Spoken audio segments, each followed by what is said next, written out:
So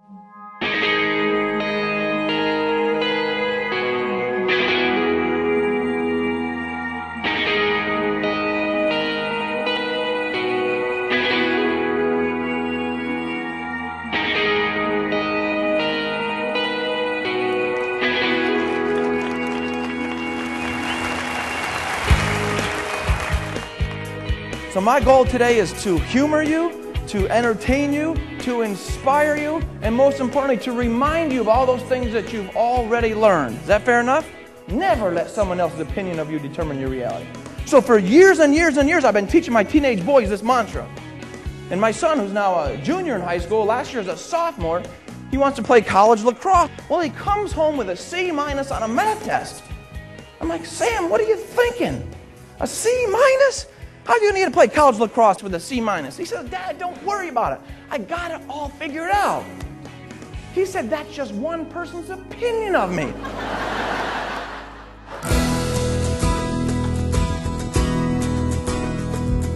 so I want to ask you some questions as we begin today.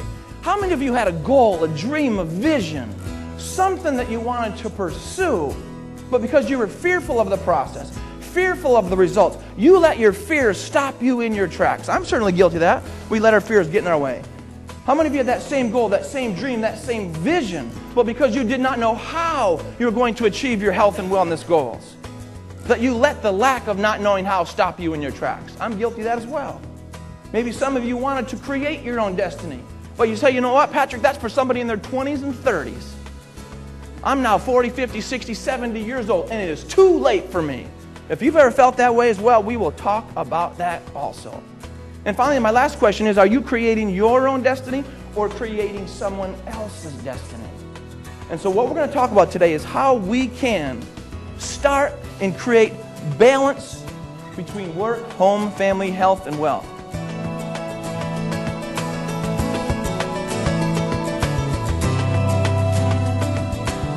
See, whatever you manifest in your mind, your body will deliver.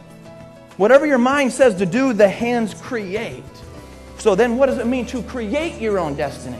It is my belief that creating your own destiny means when your mind believes your goals to be true, it stimulates your senses to attract you to the people, the places, and the circumstances necessary to convert your mental images into a physical reality.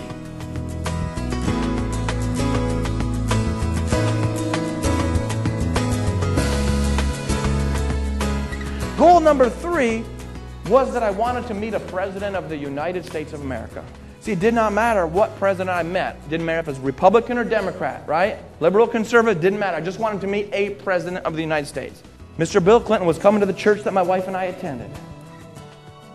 And I realized, I said, honey, all I got to do is show up early. And when he comes walking down the aisle, I'm going to jump out and shake his hand.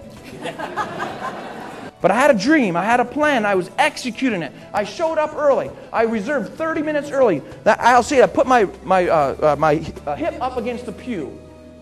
And I held firmly to that pew. And you'd be surprised how rude people were. Everybody else had that same vision, that same dream, that same goal, right? So I zipped up my lips, I turned my head, I started waving people in. Waving people in. Had a whole entourage of Secret Service men and women all around them. And they made it blatantly obvious that no one was going to get close to Bill Clinton. Mr. Clinton comes trucking down the aisle, just like this. As soon as he got close to Patrick Snow with my hip up against that pew, guess what I did? Stepped down the aisle, did one of these. And as soon as I did that, the Secret Service men and women, they freaked out. Is he armed? Does he have a gun? Let's take him down, right? And Mr. Clinton could tell that I was harmless, so I put my hand out like this. Mr. Clinton took my hand, it was just like this. Put my hand out, Mr. Clinton, Patrick Snow, nice to meet you. He put his hand here, and then he dashed out the back of the church, not shaking another person's hand along the way. Now, for those of you that don't believe me, I have a photo. A photo of Patrick Snow shaking the president's hand. I'm going to pass that around and have a look at that. Now, the reason I share that story with you is for this reason and this reason only. It is my belief that nothing worthwhile in life comes without risk. Nothing worthwhile in life comes without risk. See, I risked my life. to achieve my goal. So I want to ask you this: what are you willing to risk to get that which you want?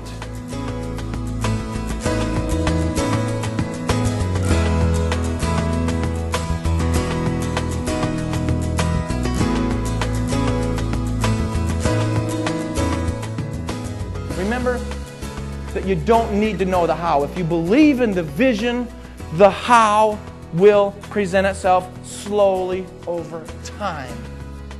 And my final challenge is for every one of you to continue to service this community, to become the healthiest workforce in America, and live your life as Mother Teresa has lived her life. And that is at your life's end that you rejoice and the world cries. My name is Patrick Snow. Thank you very much.